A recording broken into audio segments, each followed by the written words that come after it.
So in order to design this whole process, we needed a bunch of blocks, and so they're all at 45-degree angles so that we can make octagons.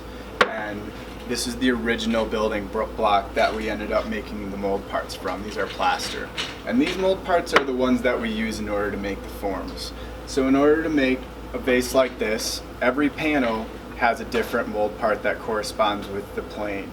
So in this one, for example, there's 8, 16, 24, 32, 40.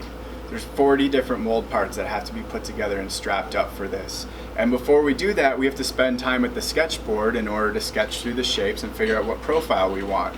For this one, we knew we wanted it to sit flat. We wanted it to have an open top so that the flowers can come out, or it could have a bulb in it and be a shade.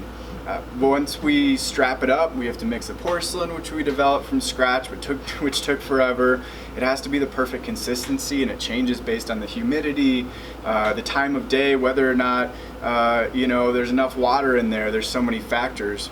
And once that's ready, we pour the slip into the molds, and then we unstrap them. When they're unstrapped, everything's a little sharp and rough, and so we go back and refine it and clean it, and then we put it through the first firing.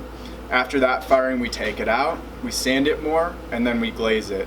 And we put our satin white glaze on there because it softens the whole thing. It's really smooth to the touch, and it still glows even with the glaze on there.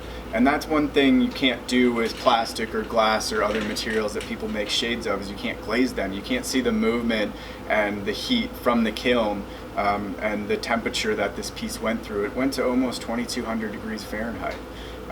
And that's something special, something that gets heated up to glass, white clay and glass.